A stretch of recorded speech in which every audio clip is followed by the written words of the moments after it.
Thank you very much for the invitation to talk today about PRiSM, which is it's a program of research rather than trial, which is looking at preventing severe maternal morbidity and mortality through a national program of interventions. So unlike most of the other work that's been presented here today, we are still in the very early stages of this piece of research. And so I'm going to talk about what we're doing and why we're doing it and where we hope to go. I hope it'll be of interest to this audience. I'm particularly going to talk today about the work that we're looking into at improving data for measurement and monitoring in England. Oops, that's not going to move. There we go.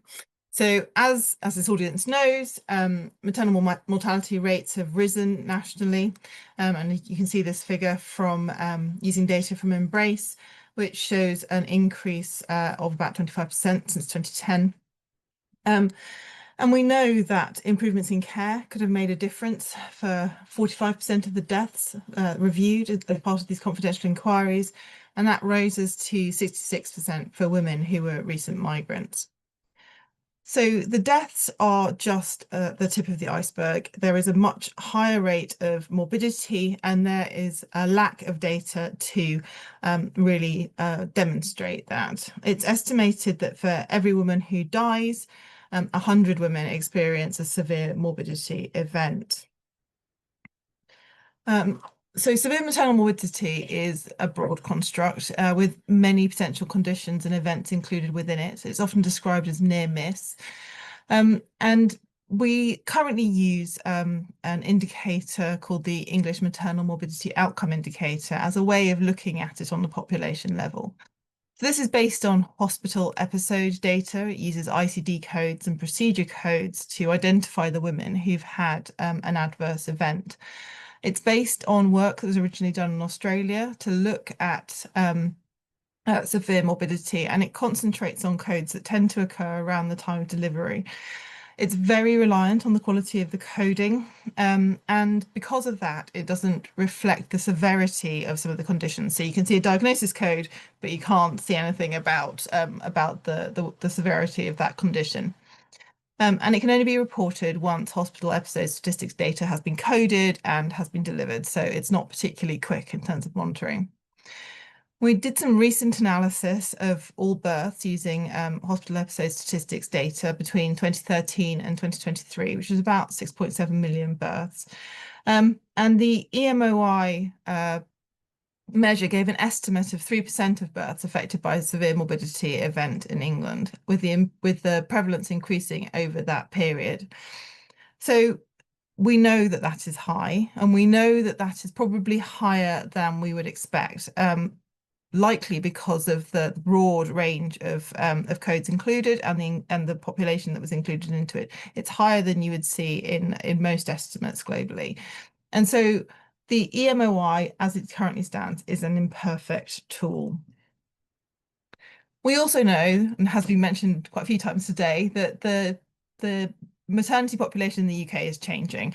So it's demonstrated on this slide here. We know that there is a greater prevalence of obesity. Women tend to be older when they have their pregnancies. They're less physically active. There is perhaps increasing cultural diversity in our population, but also significantly, there are more women with pre-existing health problems going into pregnancy and more women who have previous pregnancy complications when they have the second pregnancy. This is work by one of our PhD students, Rhiannon Darcy, who used primary care data to investigate the health and care needs of pregnant women with multimorbidity. She was interested in the proportion of women who had more than one condition when they became pregnant. And the figures here quite I like the one with the spots on, but I think it's quite hard to immediately see that you can, if you look at this, you can see that the mental health and other conditions is what's shown here. So quite a high proportion of women have more than one morbidity, and among those, a high proportion have women who have both a mental health diagnosis and a physical diagnosis. And Rhiannon found that between 16 and 18% of women enter pregnancy with multiple morbidities. There's also at the moment current political will to make improvements to maternity care. We all know that this is kind of front and center in the news and in political thinking at the moment. And there is recognition for need for better measurement and monitoring of severe maternal morbidity. There's also ongoing national policy work to develop a new bundle of a complex intervention in maternity care. That will target the leading causes of mortality and morbidity, and will target significant variation in clinical care to improve outcomes for women. It includes improved recognition and escalation of acutely unwell pregnant women wherever they present. So the hope is that that will improve care for conditions including things like pre-eclampsia. So the PRiSM programme of work is looking at preventing severe maternal morbidity and mortality. What we want to know is whether we can gather better and more timely data on maternal morbidity in England, and whether this new intervention will improve outcomes for women and their babies. So there are 4 parts to PRiSM, and we are just at the beginning. So we're somewhere between 1 and 2 at the moment. The 4 parts that are shown here are first a kind of some conceptualization work around the development of this intervention, and then the development of a data platform that will allow us to collect information to measure without having to collect information directly from hospitals and get reported information. And then with the data platform, we will be conducting some work to look at that intervention before recommending iteration and a national evaluation. So across these 4 work packages, there are also 2 overarching themes, which I think are things that have come up recently today, actually, around tackling inequality and being aware of the inequality that we see across maternal morbidity and across the conditions and pregnancies that we treat, and also thinking about knowledge mobilization and how we quickly get that information that has been found in research back into policy and also back into practice. Okay. So this is quite timely. Lucy mentioned earlier the move to the single patient record and that would happen in maternity first.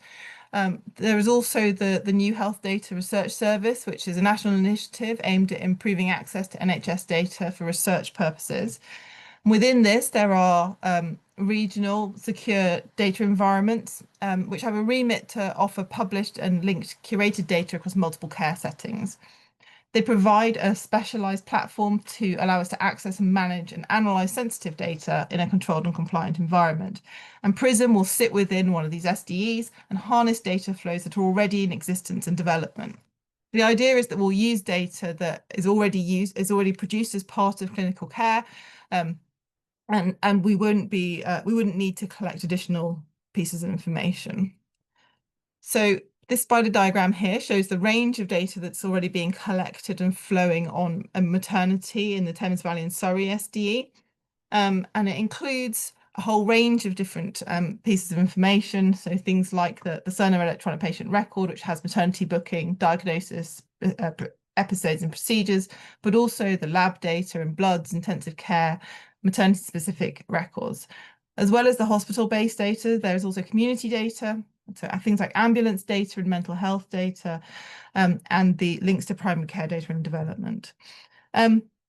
This is the data that's used for care, but there are also plans to link that into wider national data sets. So looking back at the hospital episode statistics data that I was talking about earlier, so that we can compare what we're seeing in the electronic patient record data and what we see in the national data sets.